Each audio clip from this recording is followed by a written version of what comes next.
Welcome, everyone. According to my clock, it's the top of the hour, and so it's time to begin the first session of Ortline 24, Open and Relational Theology Conference online. And we're truly an international event. In fact, our first session will feature the work of Rabe, who's coming to us from South Africa. His book is titled Processing Mimetic Reality. And the panelists to respond to his book include Rebecca Adams, Jonathan Foster, Adam Erickson, and Lena Langby. I was thinking before we got on today that this particular event will be featuring authors in time zones from Hawaii to Australia. And Andre's somewhere in between there. So welcome those of you who are on various time zones. Some of you very early in the morning, some of you very late. Thanks for being a part of this. So let's jump into the session. And before we go to Andre, let me give you an idea of how each of these hour-long discussions work. We begin with the author giving us about a 5 to 6 minute overview of the book. And then we move to each of the panelists. In this particular session, we have 4, and we will proceed in the order that I read their names earlier and the order that should be listed on the schedule that was sent to you. And then the author has the impossible task of responding to those panelists in 5 minutes. After that, it's kind of a free-for-all. We want everyone to chime in, at least everyone who wants to. But because we have almost 250 people signed up to participate in this conference, there's no way we can have everybody's mics on at the same time to have that kind of conversation. So we're relying upon you to put your questions in the chat box, and then I, as the host, and my other co-hosts, Jonathan Foster and Jason Tripp, will be monitoring the chat boxes and pick out questions that seem appropriate, and then we'll kind of manage the conversation until about 5 minutes to the end of the hour, and then we'll take a break and we'll go to the next session. So with that in mind, let's jump in. Andre, I think I've made you co-host. Let's see if we can hear you. Okay, can you hear me? Excellent. Yes. Fantastic. Thank you, Tom. Shall I just jump in and do the intro? Yes, straight into you. You only got 5 minutes, so. Okay. I've never heard a 5-minute intro of either Gerard or Whitehead, but there's a first. Both of these scholars, I think, has had a massive influence on me, and I presume that most people who've signed in either have become familiar with Gerard or with Whitehead. The reason I thought that there was such a beautiful fit between these two systems of thought is basically that Gerard, he explores the processes that makes us human. And in a nutshell, what Whitehead does is give us ontological insight into processes. So he kind of helps us develop analytical tools and methods to analyze those processes and see how they are applicable to any process. So Gerard, for those of you who know him, the major processes, the first one, the way I categorize them, is the process of imitation or mimesis. He preferred the word mimesis because he thought there's too much of a conscious connotation to the word imitation. But it's basically the idea that we are in relationship with others and we unconsciously reflect qualities that we perceive in others, and specifically the quality, the desires. Those are some of the most unconscious qualities that we inherit from others. And so he then further explores how these processes were operative in forming religion, in culture. In other words, humans did not invent religion, but rather religion is part of a process that made us human. The same with civilization, that these evolutionary processes go hand in hand with forming who we are. Whitehead, on the other hand, when he looks at processes, he sees something similar. He uses different terminology, but he acknowledges that there's this reflective capacity within all of reality where we somehow feel the influence of our world, we interpret it, and we reflect it in our own becoming. So quickly to summarize theologically then why I think these two voices can complement one another. Girard admittedly focused on the negative side of mimetic desire, how that leads to conflict, to violence, and as a result, a lot of scholarship around Girard was focused on that negative, violent side. There are exceptions. And so theologically, there's maybe a lack on the creative, more positive side of Girardian theological implications. It lacks a creation theology. And this is what Whitehead beautifully supplies. If I have to, so summarizing, Girard enriches Whitehead by giving some concrete historic examples where we can apply his ideas about process. And Whitehead enriches Girard by giving us deeper ontological insight into the processes and framing it within a larger narrative cosmological story. So that's, I think, 5 minutes. Excellent. That was perfect, Andre.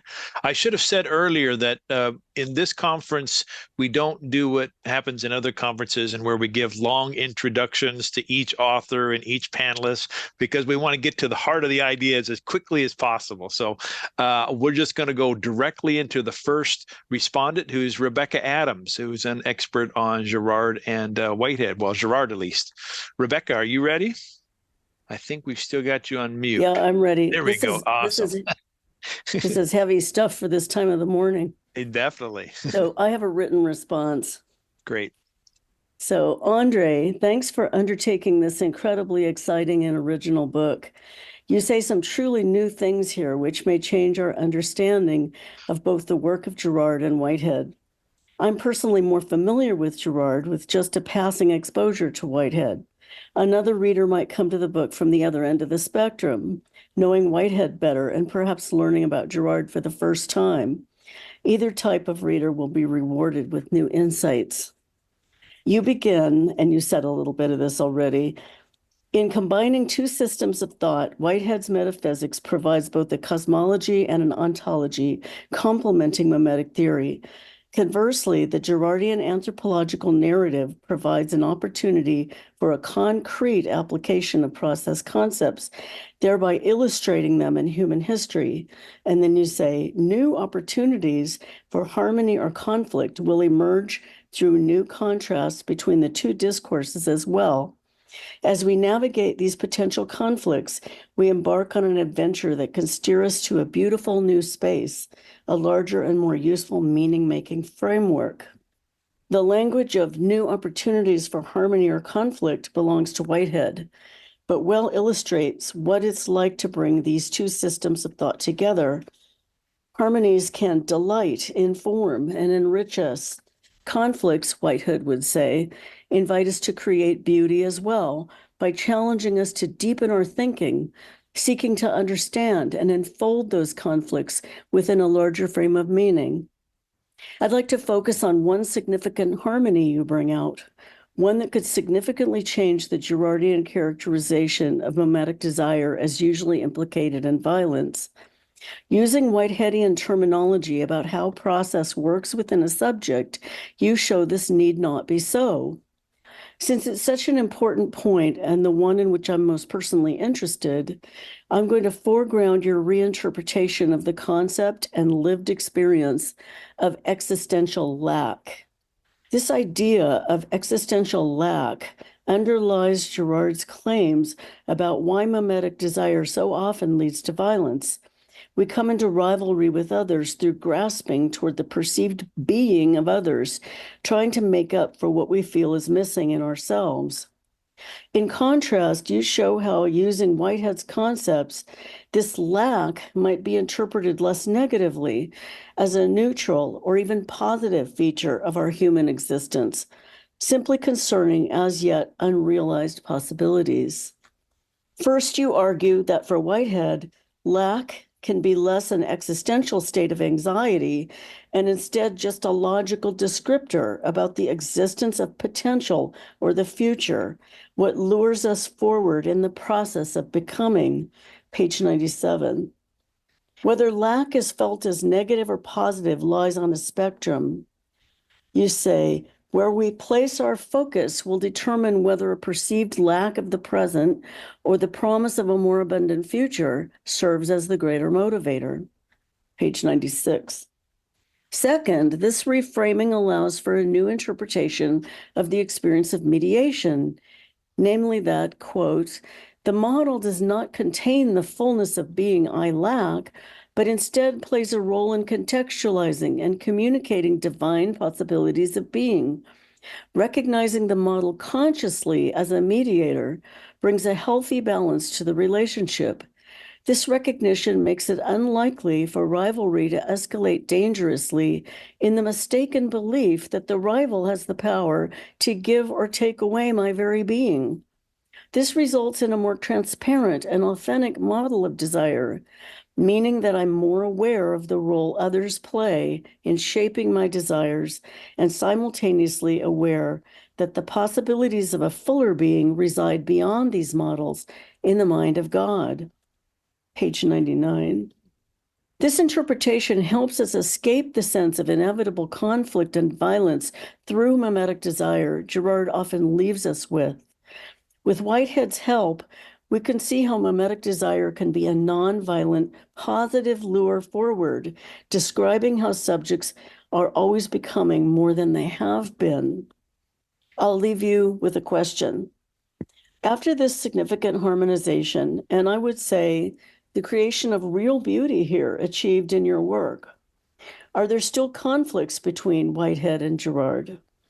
You mentioned early on Girard's emphasis upon scapegoating as the basis for all culture, for instance. You show how Whitehead posited, yet searched in vain for, just this kind of explanatory event in the real prehistory of humans, what Girard would call the process of harmonization. In this way, understanding Girard's concepts of harmonization and the role of scapegoating in it adds a dimension Whitehead lacked because of the latter's main emphasis upon desire as leading to beauty and creativity. Yet Whitehead's constructive emphasis offers its own challenge to rethink the centrality of mimetic desire and its generativity.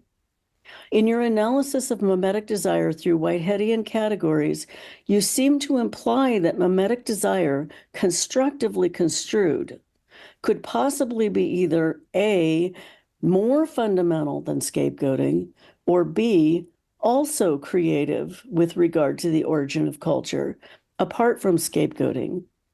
I too am intrigued by this idea. I'd love to hear more about this possibility from you or others willing to tackle this topic. Great. Thank you.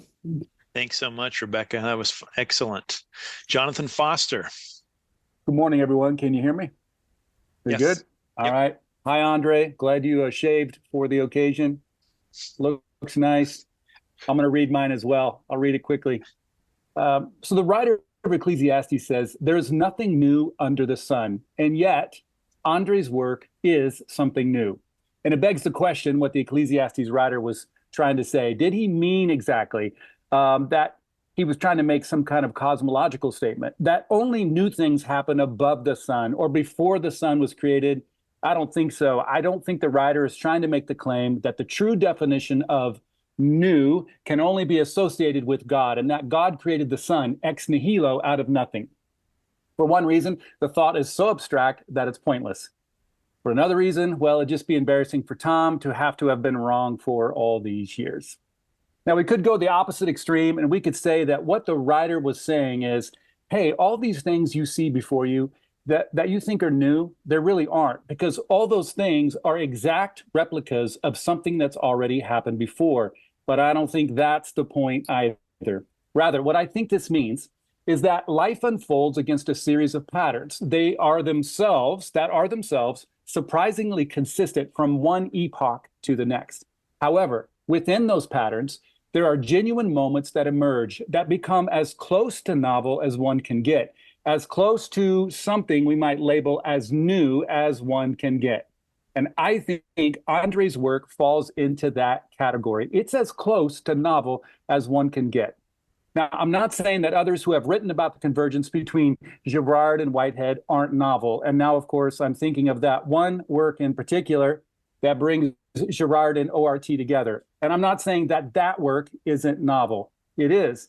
And by the way, I'm glad to say that they both might be, in part because ORT people don't live in a world of scarcity. We live in a world of abundance. And so to say one person's work is novel doesn't diminish the work of another person, because we know there's more than enough love to go around. And all the ORT people typed amen in the chat box. So yes, I'm fond of that one person's work, but truthfully, it doesn't go in the same direction as Andre's, which is a part of what I want to say before I made specific comments on the book. Even as Andre is explicating and dissecting how it is that Girard and Whitehead thought about creating something new, Andre is doing something new.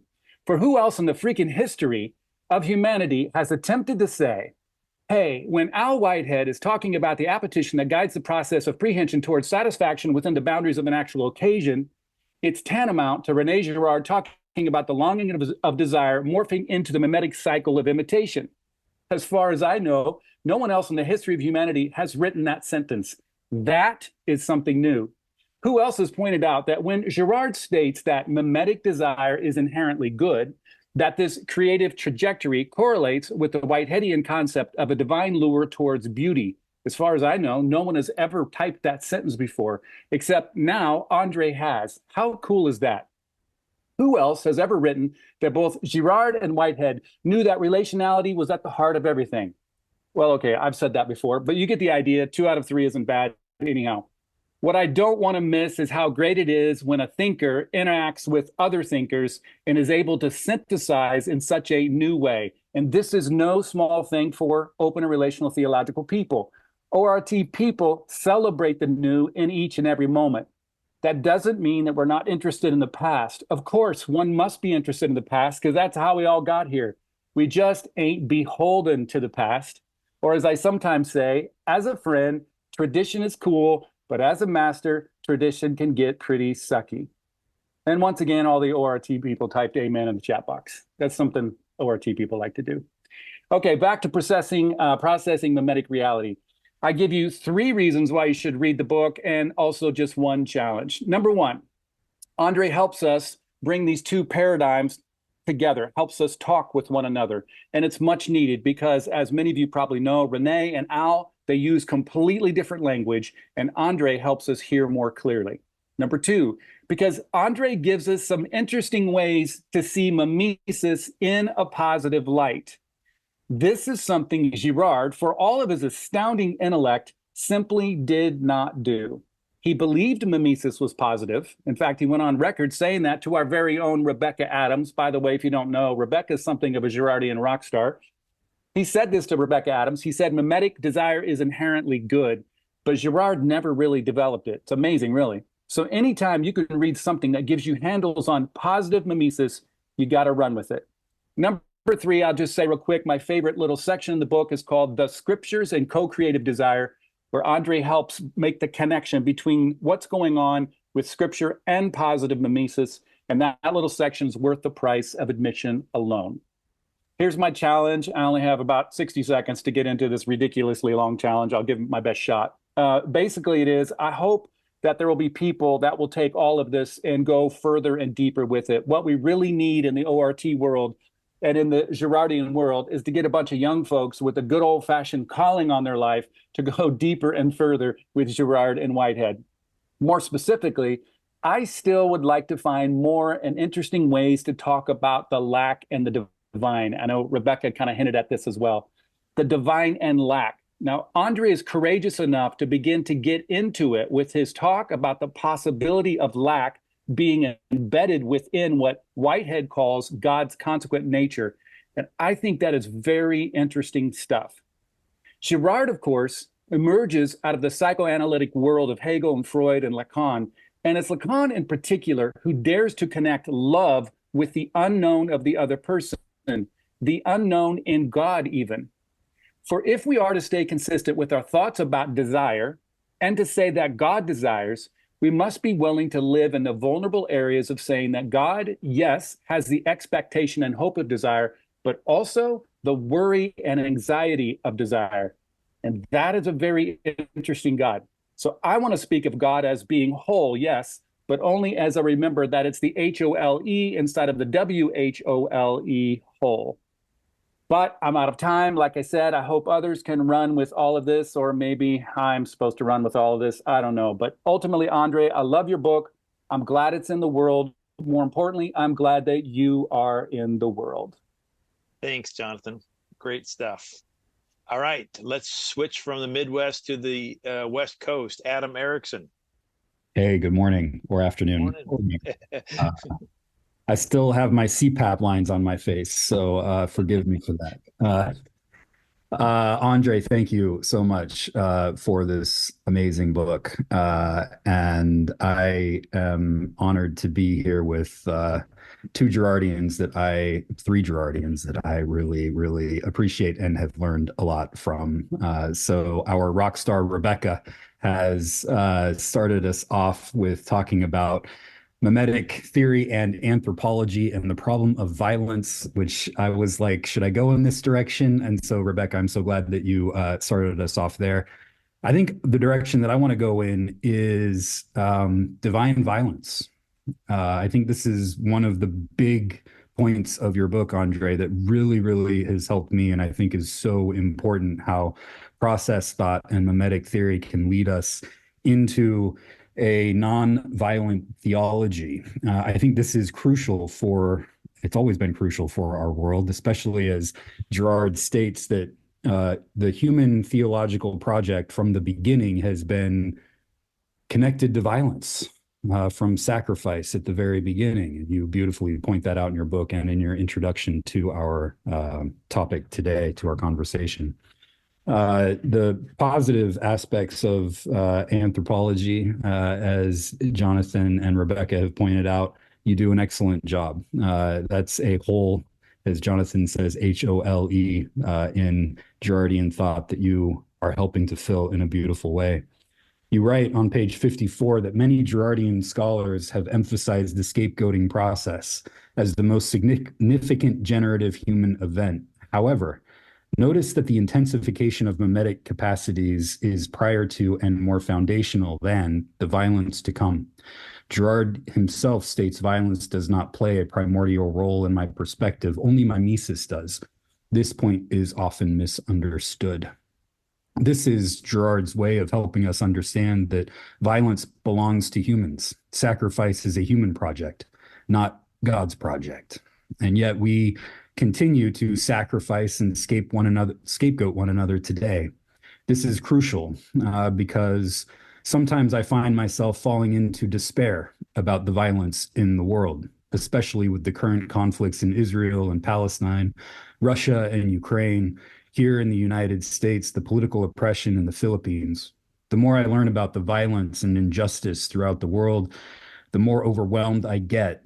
And of course, I see the problems clearly, and I clearly know the solutions, and anyone who disagrees with me is just a bad faith actor. Isn't that correct? But people on the other side also see the problem clearly, and they clearly know the solutions, and to them, I am the bad faith actor. And at this point, we've become the Girardian enemy twins, a concept that, Andre, you explore excellently and explain well in the book. And I think my side is being scapegoated while the other side thinks they are being scapegoated. And I just fall into despair. But Andre, you help me get out of that despair. And part of my optimism, which Andre, you are helping me reclaim, is healing our theology. The Bible and God have been invoked in human violence throughout the last 2,500 years and beyond. I'm convinced that the only way to survive our own violence is to heal our theology. The Human Theological Project has been implicated God in our violence. And you show, Andre, that process thought and mimetic theory both reveal the nonviolence of God. This move towards theological nonviolence is, I think, the most important project of theology today. And thank you for your work on it.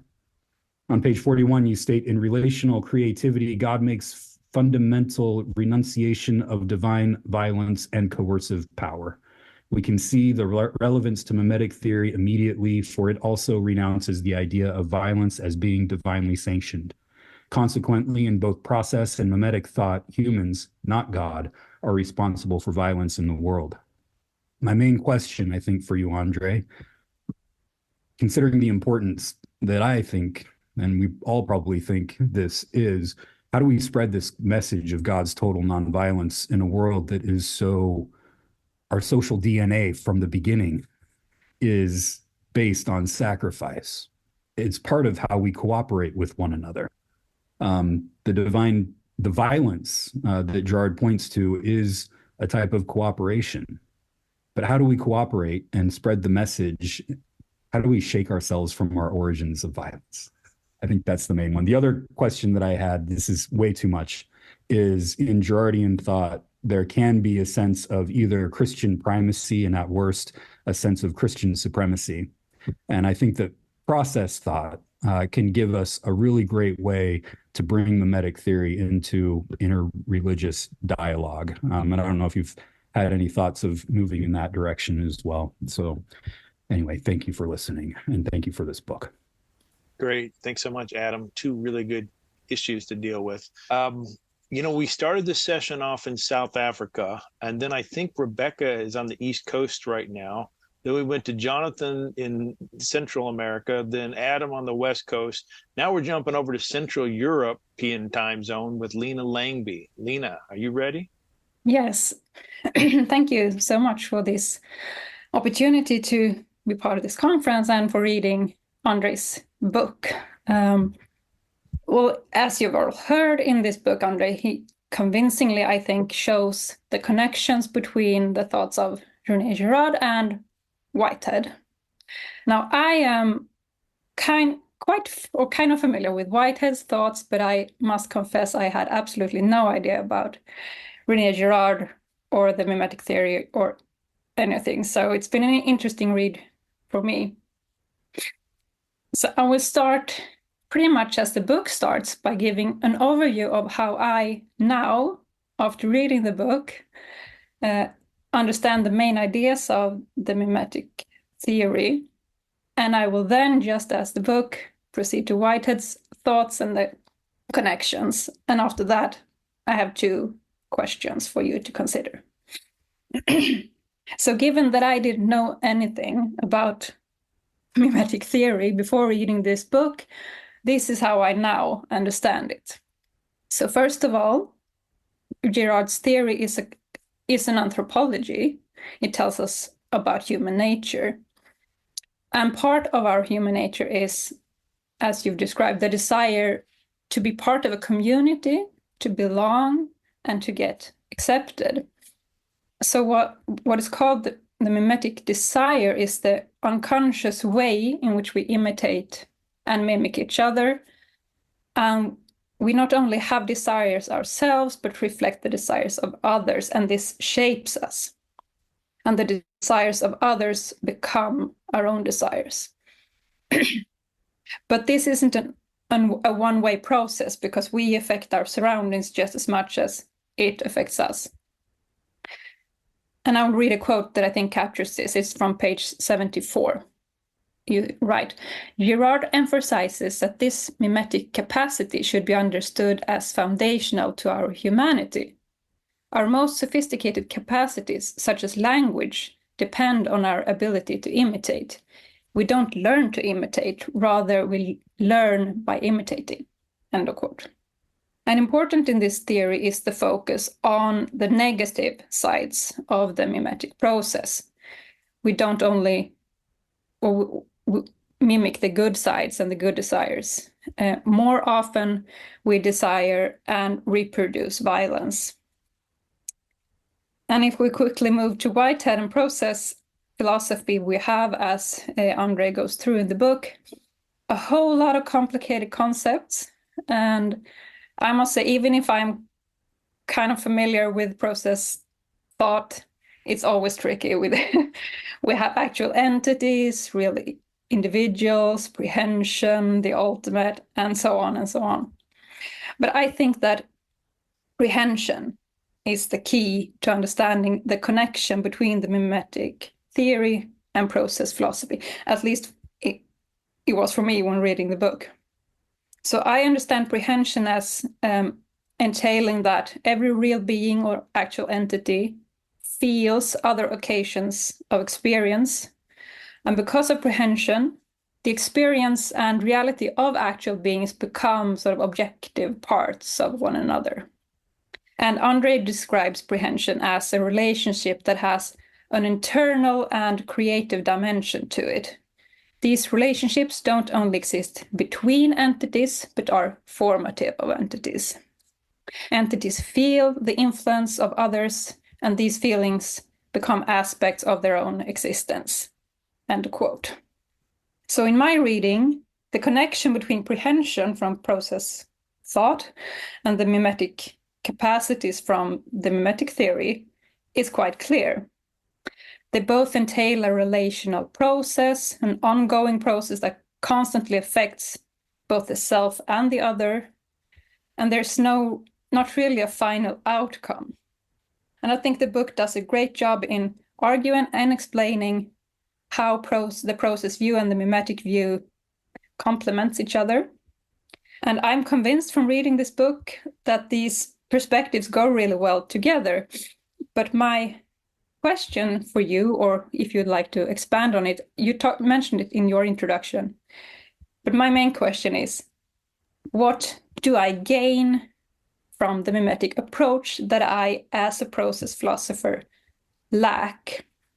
Is it the case that the process view, as you mentioned, is ontological or metaphysical, and the mimetic theory is an anthropology, and that by combining them we get a bigger picture?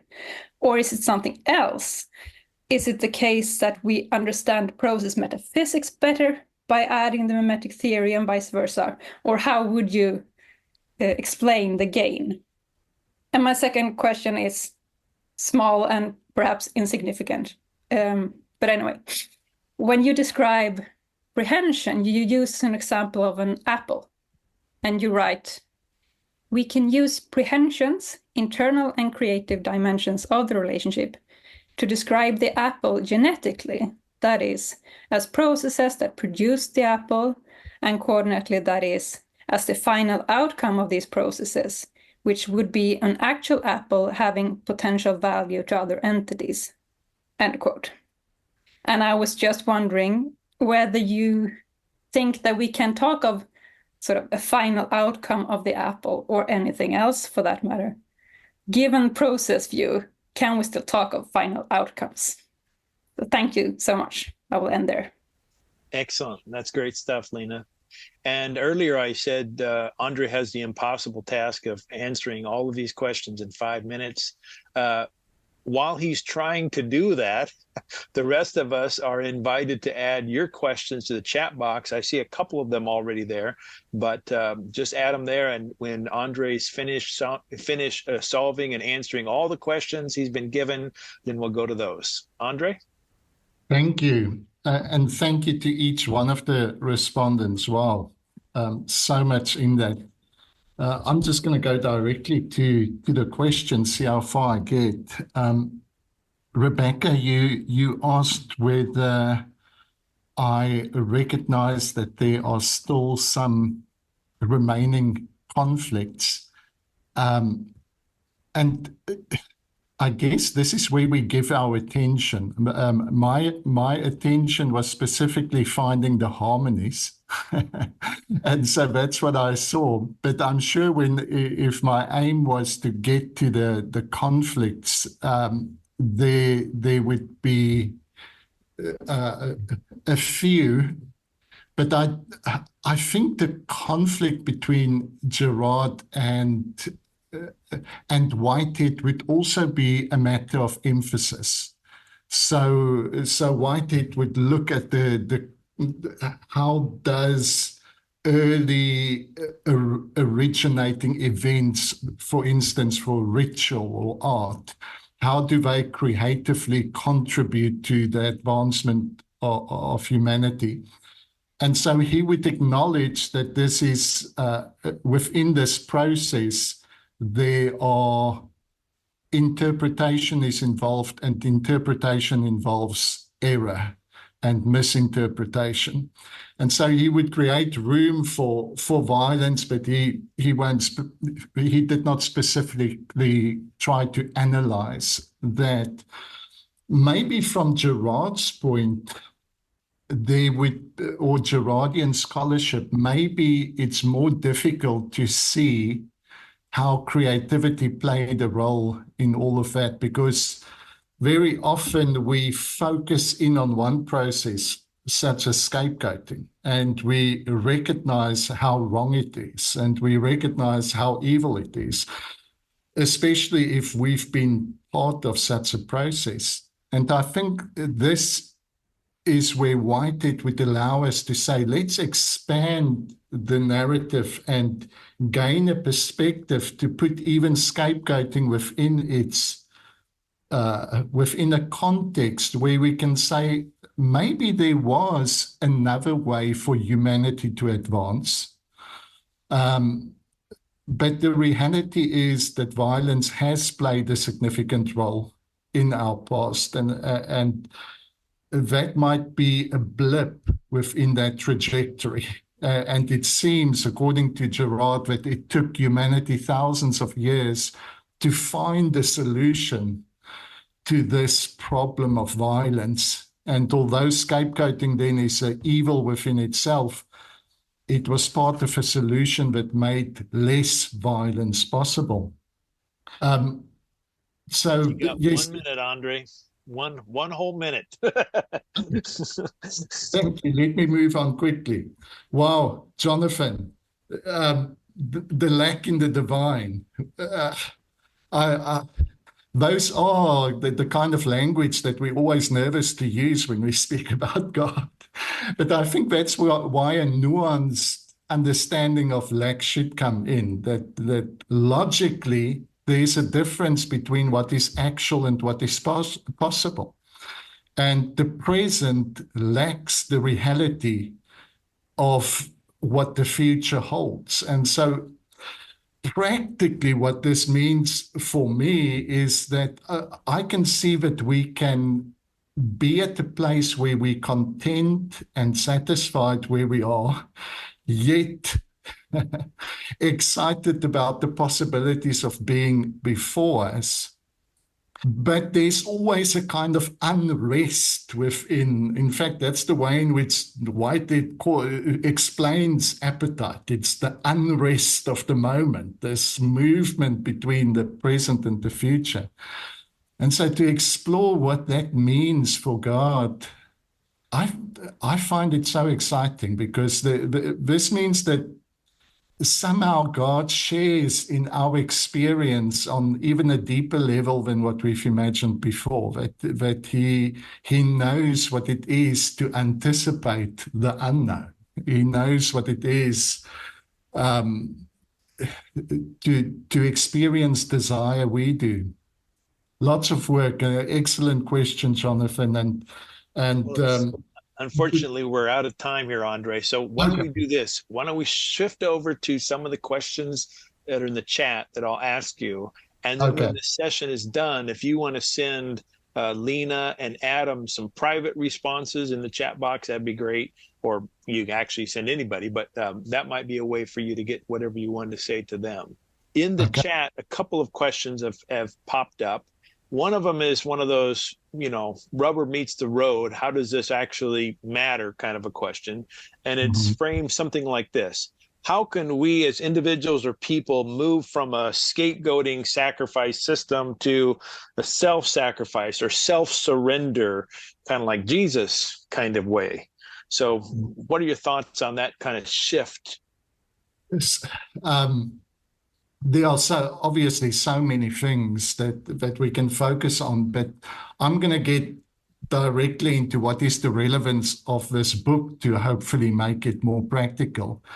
And that is, the more clearly we see something, and by clarity, I don't mean more certain or more comprehensive. We can have clarity about a certain aspect of a theme, and still the theme remains inexhaustible. But definitely the clarity with which both Whitehead allows us to see the nature of reality, and with which Gerard helps us understand the natural biases that have developed within our human psyche because of the way we've developed. Just seeing those aspects, I think, helps us become more aware, not just of how we focus. Maybe let me give a practical example. Even within areas where I might find myself in conflict, and consciously I might think it's because A, B, and C. It's normally the other person that's done A, B, and C. That's why I'm in conflict. But applying these principles, I now ask myself, what is it that I desire, that I perceive this person to be an obstacle for me attaining my desire? And just by changing that question because of these insights, I normally gain a completely different perspective on the conflict and realize that I've misinterpreted a whole lot of events within this process. So what can we do? Well, the one thing that I hope to do is just bring some clarity to some of the aspects of how reality works and how our human history has confirmed that this is the way reality works. But practically, there's obviously many, many other things. Excellent. Good answer there, Andre. Another question that's generated some discussion in the chat comes from Sherry, and she's wondering about this push toward nonviolence in a world that seems to require some measure of violence. Is it plausible to have a non-violent world if the world is inherently violent? And this is an age-old question, but how do you think about this desire for non-violence in a violent world? Yes. I might use the word destruction rather than violence, that there's a world that necessitates destruction. Okay, so that changes it a bit, quite significantly. So let me try and answer it first based on violence and then go to destruction, because, even Whitehead says life is robbery. There is somehow, for life to advance, entities need to take from others for their own survival. So in the bigger scheme of things, I think if we, like Adam mentioned, if we just focus on the current situation in the world, it seems kind of hopeless. We're just repeating what has always been happening, the same kind of violence. What gives me a reason to hope is that if we expand the narrative and we look at the trajectory of violence over the past 2,000 years, even with the First and Second World War and with what is happening now, violence has been reduced drastically.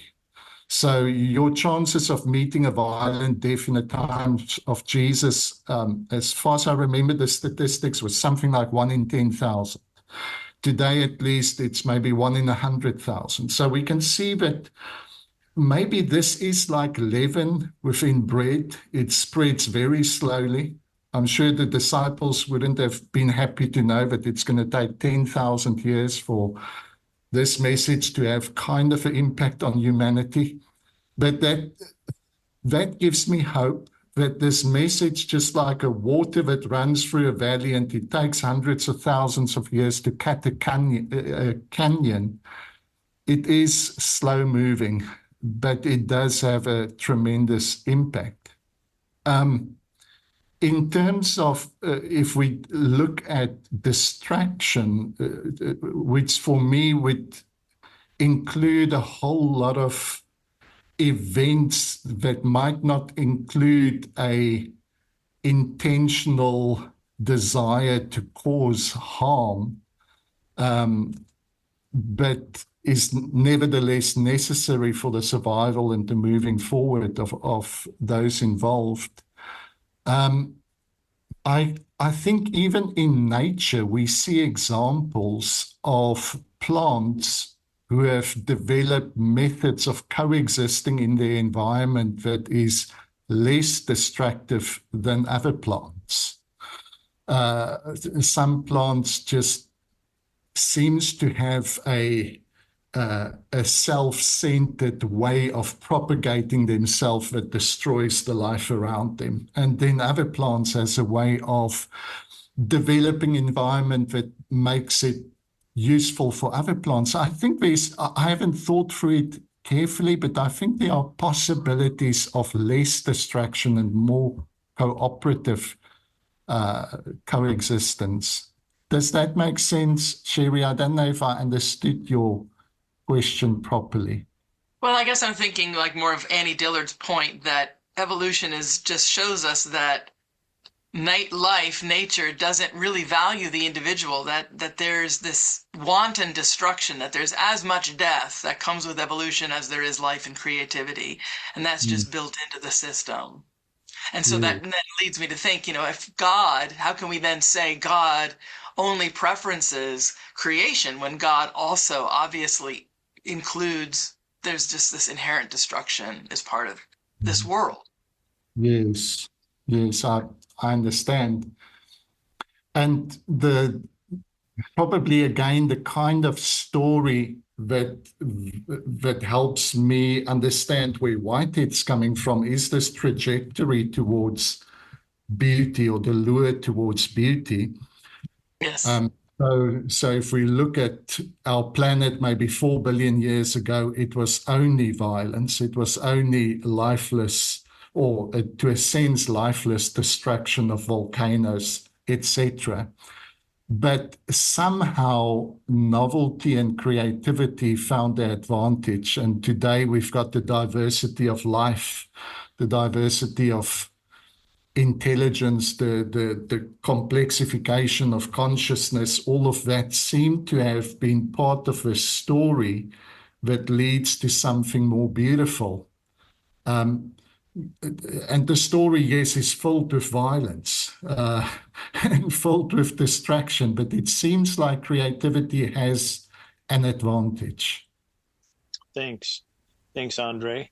Elijah makes a comment about how your thought is similar to what he reads in Marjorie Suhaki's book, The Fault of Violence, and the categories she makes there, sort of a difference between a necessary kind of destruction and unnecessary destruction, or necessary violence and unnecessary violence.